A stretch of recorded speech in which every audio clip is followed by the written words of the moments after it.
Long ago, in a quiet country of olive groves and golden hills, there lived a father who had 2 sons. His house was large and well kept, his fields wide, his servants many, but what he loved most was not his land, it was his boys. The older son was steady and dutiful. He rose before dawn, worked the fields, and came home with dust on his sandals. The younger son was restless. He stood at the edge of his father's land and watched the road, wondering what lay beyond the hills. One evening, the younger son came to his father. "Father," he said, "give me the share of the estate that will one day be mine." It was a hard thing to ask, as if he were saying he could not wait for his father to be gone. But the father did not argue. He looked at his son with quiet, tender eyes and divided his wealth between his 2 boys. A few days later, the younger son gathered everything he owned. He tied his coins in a leather purse, rolled his good cloak under his arm, and set off down the road.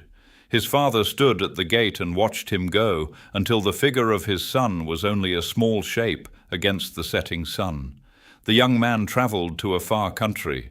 At first it was wonderful. The cities were bright with lamps. There were feasts and music, new friends and new clothes. He spent freely on rich food, on fine wine, on every passing pleasure. He did not count the coins as they slipped through his fingers. But coins, once spent, do not return.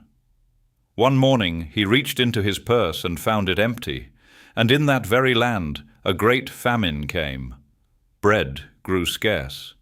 His new friends drifted away. The young man stood alone in a marketplace where no one knew his name. He took the only work he could find. A farmer in that country sent him into the fields to feed the pigs. Day after day he sat among them, his fine clothes turned to rags, his stomach so empty that even the pods the pigs were eating began to look good to him. No one gave him anything, and there in the mud he came to himself. He thought of his father's house, of the warm bread, of the servants who had more than enough to eat. "I will get up," he said, "and go to my father. I will say, 'Father, I have sinned against heaven and against you.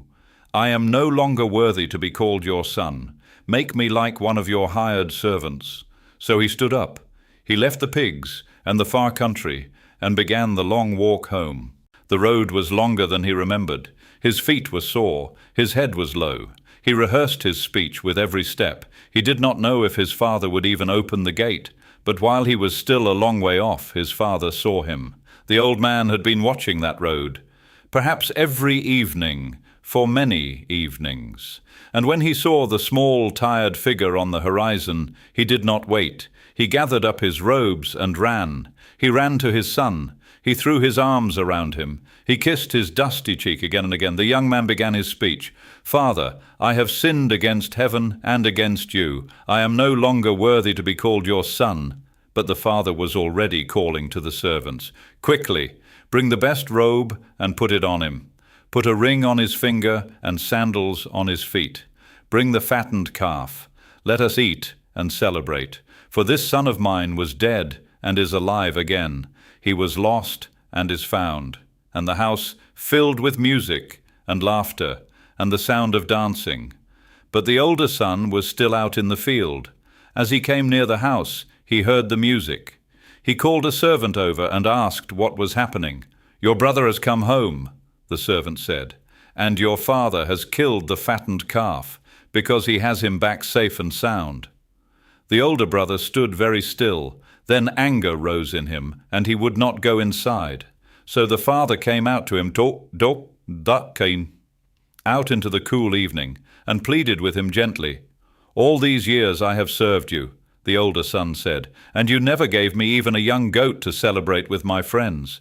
But when this son of yours comes home who wasted everything, for him you kill the fattened calf." The father laid a hand on his shoulder. "My son," he said, "you are always with me, and everything I have is yours. But we had to celebrate and be glad, because your brother was dead and is alive.